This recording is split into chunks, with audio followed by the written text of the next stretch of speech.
300 বছরে পদার্পণ করল শীতলা মায়ের পুজো।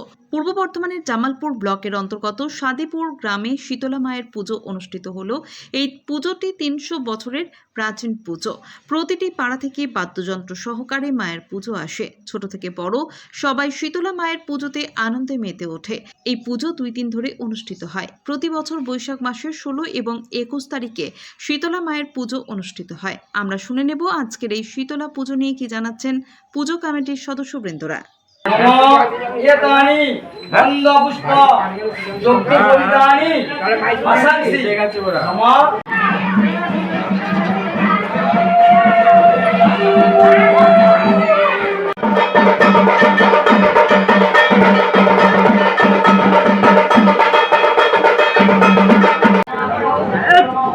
পূর্ব বর্ধমান জেলার জামালপুর ব্লকে এই যে সাদিপুর গ্রামে শীতলা মায়ের পূজা অনুষ্ঠিত হচ্ছে, কি বলবেন?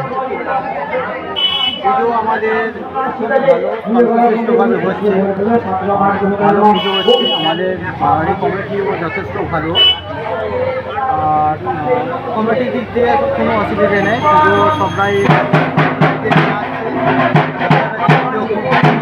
শান্তশিষ্টভাবে হচ্ছে। এর থেকে আর কি বলার আছে, আপনারা দেখতে পাচ্ছেন অনেক পুরাতন পুজো, এই পুজো অনেক দিন ধরে চলে আসছে। এই পুজো আমরা খুবই আনন্দ উপভোগ করি, আর আমাদের সমস্ত পাড়ারই এই পুজো খুবই আনন্দ। কত বছর হচ্ছে এই পুজোটা? এই পুজো মোটামুটি 30 বছর হচ্ছে।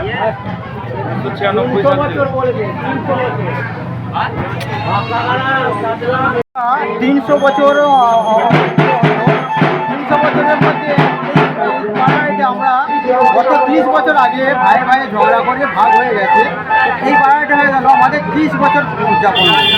30 বছর উদযাপন আমাদের বৈশাখ মাসের 16 তারিখে প্রত্যেকটা বছর পুজো হয়। এবার জলই হোক, ঝড়ই হোক, বাজই পড়ুক, যাই পড়ুক, আমাদের 16 তারিখ পুজো হবে। পুজোটা 2 দিনের পুজো। 16 তারিখে আমাদের প্রথম পুজো, দ্বিতীয় পুজো হচ্ছে 17 তারিখ। 17 তারিখে আমাদের ভাসান। 2 দিনের পুজো, খুব শান্তশিষ্টভাবে পুজো হয়। এর থেকে আর কিছু বলার নাই। সবাইকে বলবো সাদিপুর উল্লাস করা, এই পুজোটা সাদিপুর শুধু উল্লাস করারই পুজো, গ্রামের মধ্যে পুজো হয়। আপনার নাম? অনুপ উল্লাস। পরিচয়? আমি সাদিপুর বাসিন্দা, জামালপুর থানা।